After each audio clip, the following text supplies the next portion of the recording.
आज की कहानी बांग्लादेश से आई है। बांग्लादेश में एक जगह है ढाका। ये कहानी इसी ढाका की है। लगभग 30 साल पहले इस ढाका में एक कत्ल होता है और कातिल 30 साल के बाद पकड़े जाते हैं। और ये कातिल कोई एक कातिल नहीं होता, बल्कि इस कत्ल को करने के लिए 4 से 5 लोग मिलकर एक प्लानिंग करते हैं और उनकी प्लानिंग कामयाब भी होती है। और इस केस को बंद कर दिया गया था, लेकिन 30 साल के बाद इस केस को दोबारा खोला जाता है और इस कातिल की पूरी टोली को पुलिस के द्वारा पकड़ लिया जाता है। लेकिन ये कातिल होता कौन है? ये कातिल उन्हीं लोगों के आसपास रहते थे और उनका आमना सामना रोज़ डेली होता था, लेकिन कातिल को पकड़ने में 30 साल लग जाते हैं। असल में इस कहानी की शुरुआत होती है बंगाल के उसी ढाका इलाके से। इस ढाका में एक फैमिली रहती थी, जिस फैमिली में एक लेडी जिसका नाम सगीरा मुर्शिद सलाम था। सगीरा मुर्शिद सलाम की उम्र लगभग 34 साल थी। सगीरा मुर्शिद सलाम की एक बेटी थी जो कि उसी ढाका के इलाके में एक स्कूल में पढ़ाई करती थी। सगीरा मुर्शिद सलाम अपने घर से निकलकर अपने उस बच्ची के स्कूल में जाती है उसे लेवाने के लिए। लेकिन अभी ये रास्ते ही में पहुंची थी मार्केट में, तभी अचानक 2 व्यक्ति बाइक से आते हैं और सगीरा मुर्शिद से छीना झपटी करने लगते हैं। और वो सगीरा मुर्शिद के गले में जो चैन होती है उस चैन को छीनने की कोशिश करते हैं। जब इसका विरोध सगीरा मुर्शिद सलाम करती है तो सामने से एक व्यक्ति अपने पॉकेट से एक पिस्टल निकालता है और सगीरा मुर्शिद सलाम के ऊपर फायर कर देता है। वो उसे फ़ौरन गोली मारता है और मारने के बाद जब उसका हाथ छूट जाता है, फिर ये दोनों बाइक सवार उधर से फरार हो जाते हैं। और बाकी उधर जो चश्मदीद थे वो ये मंजर देख रहे थे। उसके बाद जैसे ही वो लोग फरार होते हैं, बाकी भीड़ आती है। उसके बाद इस मुर्शिद सलाम को वहाँ से उठाया जाता है, उसके बाद हॉस्पिटल लेकर जाया जाता है। वहाँ कुछ दिनों तक इलाज चलता है और उसके बाद इस लेडी यानी सगीरा मुर्शिद सलाम की मौत हो जाती है। अब इसकी मौत होने के बाद पुलिस तफ्तीश करती है, पुलिस इस केस को हैंडल करती है, लेकिन पुलिस इस केस में आगे नहीं बढ़ पा रही थी। अब पुलिस इस केस को यह समझती है कि एक छीना झपटी यानी लूटपाट का मामला है, तो अब पुलिस इस केस की तफ्तीश करती है। और तफ्तीश में पुलिस के पास जितने भी पुराने रिकॉर्ड थे, जो भी उस एरिया में लूटपाट करने वाले क्रिमिनल थे, उन्हें पकड़ती है और उनसे पूछताछ करती है। लेकिन पूछताछ में कोई भी ऐसा शख्स नहीं था जिसके ऊपर पुलिस को शक हो सके कि ये उस केस में शामिल था। लेकिन उसी में एक व्यक्ति का नाम आता है और वो नाम होता है मोंटू का। मोंटू एक क्रिमिनल था जो कि छोटी मोटी चोरी और इस तरीके के कारनामे को अंजाम देता था। पुलिस इसे गिरफ्तार करती है और इस केस में मेन मुलजिम इसी को ठहराती है, यानी इसी के ऊपर चार्जशीट फाइल करती है, अदालत में पेश करती है चार्जशीट, और वहाँ से एक्सेप्ट भी हो जाती है। और उसके बाद जो उस केस के चश्मदीद थे, जो भी लोग इस कत्ल को देखे थे, वहाँ से जब उनको गवाही के लिए उस कोर्ट में लेकर आया जाता है, तभी चश्मदीद के मुंह से एक नाम निकल के सामने आता है और वो नाम होता है मारूफ रज़ा का। मारूफ रज़ा जो था वो उस वक्त बांग्लादेश के जो होम मिनिस्टर थे, होम मिनिस्टर का रिश्तेदार था। जैसे ही मारूफ रज़ा का नाम आता है तो अदालत में जो जज होता है वो ये कहता है कि ये किसका नाम है और इस केस से इस नाम को क्यों जोड़ा जा रहा है। पुलिस भी अभी इस नाम को कोई तफ्तीश नहीं कर पाई थी इस नाम के लिए, तो पुलिस को जब अदालत आदेश देती है कि इस नाम की तफ्तीश करो कि आखिर इस नाम को क्यों इस केस से जोड़ा जा रहा है, तो पुलिस शुरुआत में इससे इनकार करती, लेकिन फिर तफ्तीश में जुट जाती। जब पुलिस उस मारूफ रज़ा को उठाती है और उसके बाद पूछताछ करती है, लेकिन उसको कुछ नहीं मिलता, फिर वो छोड़ देती। लेकिन क्योंकि अब उसके नाम को इस केस से जोड़ा जा चुका था और ये केस उस दौर का एक हाईलाइट केस माना जा रहा था, क्योंकि जिस फैमिली में इस लेडी का कत्ल हुआ था वो फैमिली भी उस इलाके की नामचीन फैमिली थी। यानी इसके जो पति थे वो एक अच्छे बिजनेसमैन थे और इसके पति के जो भाई थे वो उस इलाके के बहुत मशहूर डॉक्टर थे, जिनका नाम सैयद हसन अली चौधरी था। हसन अली चौधरी उस इलाके के मशहूर डॉक्टर थे, इसलिए ये पूरा केस वहाँ पर फेमस था।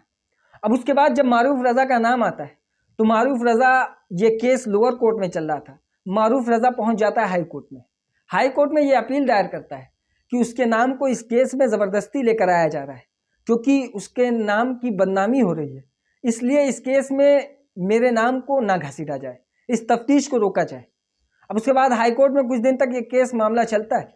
फिर हाई कोर्ट एक फैसला देती है कि इस केस के आगे की तफ्तीश को बंद कर दिया जाए, यानी इस केस को अब आगे इन्वेस्टिगेशन किया ही ना जाए।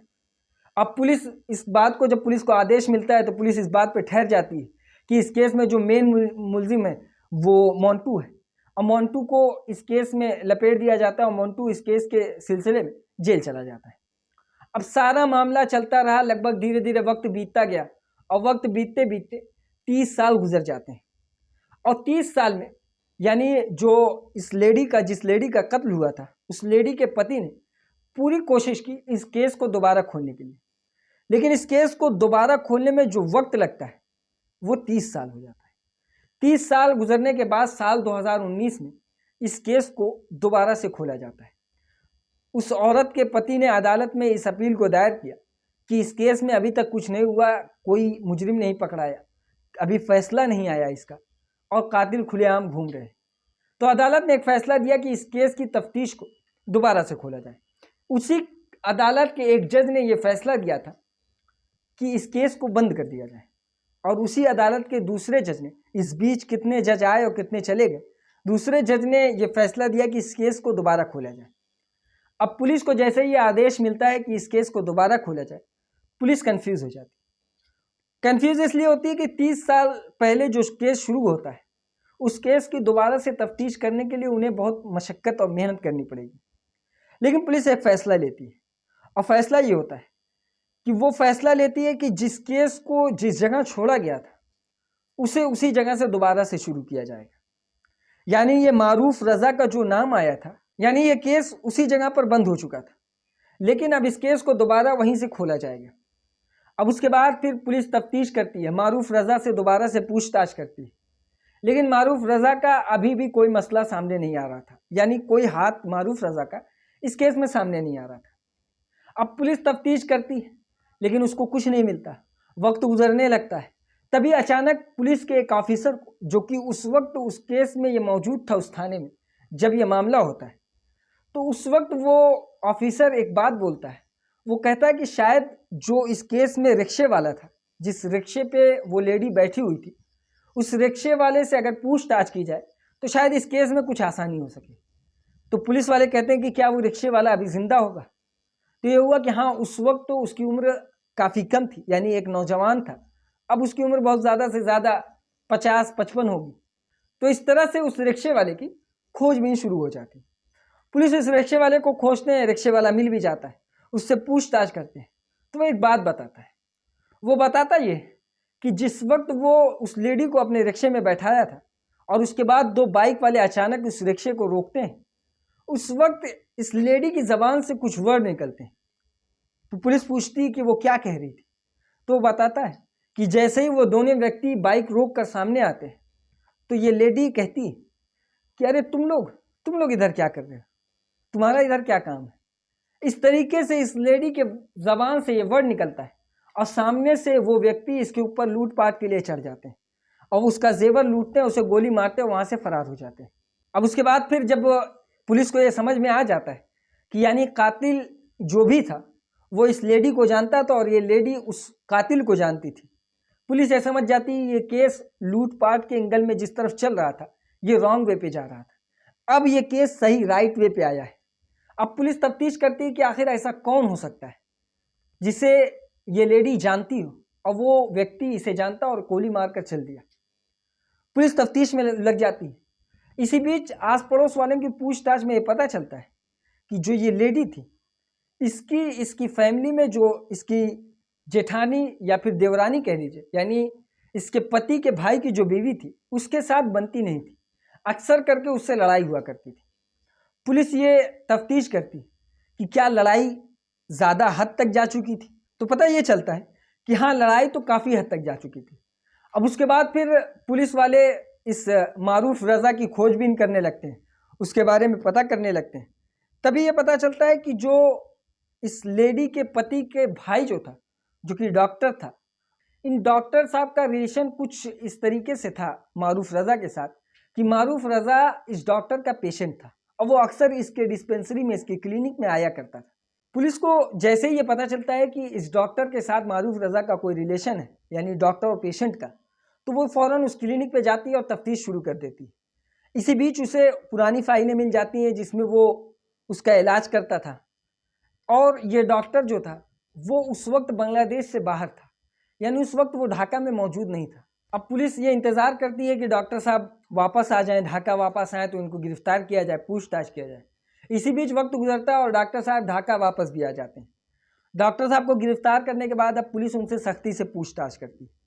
तो एक लंबी स्टोरी सामने आती है और वो स्टोरी ये होती है कि जो डॉक्टर साहब की बीवी थी, उस बीवी की इस लेडी के साथ नहीं बनती थी, यानी इन दोनों के बीच में आपसी खटास थी और इस वजह से काफ़ी लड़ाइयाँ हुआ करती थी। तो डॉक्टर साहब की बीवी ने डॉक्टर साहब से कहा कि इसे रास्ते से हटाइए किसी तरह, और डॉक्टर साहब को भी ये लालच थी, कुछ प्रॉपर्टी की लालच थी। उस लालच की वजह से इनके यहाँ एक पेशेंट आता था जिसका नाम था मारूफ रज़ा। मारूफ रज़ा से ये बात शेयर करते हैं और मारूफ रज़ा इस बात पे मान जाता है, यानी जो वहाँ की करेंसी है टका, 25,000 टका पे ये मान जाता है। और उसके बाद फिर 1989 में इस मारूफ रज़ा ने इस 25,000 टके में 2 शूटर को हायर करता है और उसके बाद पूरी प्लानिंग करता है और प्लानिंग के बाद इस लेडी को मार देता है। और इस लेडी को मारने के बाद जब इसका नाम इस केस में आने लगता है तो उस नाम को वो खुद हाई कोर्ट जाके एक लीगल तरीके से अपने नाम को वापस करवाता है और उसके बाद इस केस में लगभग 30 साल तक वक्त लग जाता है इस केस को सॉल्व होने में। अब पुलिस जब इन मर्डर में शामिल हुए लोगों के नाम को सामने लाती है तो उसमें 4 से 5 लोग शामिल होते हैं, जिनमें डॉक्टर हसन अली चौधरी और दूसरा नाम अनस मोहम्मद और तीसरा नाम सैयदतुल महमूदा शाहीन और उसके बाद फिर एक मारूफ रज़ा। ये 4 लोग थे जो इस पूरे कत्ल में शामिल थे और उसके बाद 2 शूटर जो थे जिनको मारूफ रज़ा ने हायर किया था। टोटल 6 लोग थे जो इस पूरे कत्ल में शामिल रहते हैं। अदालत में इनकी सुनवाई होती है। अभी इसका फैसला नहीं आया कि इन लोगों को क्या सज़ा दी गई। जैसे ही आएगा हम आपको ज़रूर बताएंगे। ये थी आज की कहानी। इसी तरीके की और कहानी सुनने के लिए हमारे चैनल को सब्सक्राइब करें, इस वीडियो को लाइक करें, शेयर करें और बेल आइकॉन को ज़रूर दबाएं।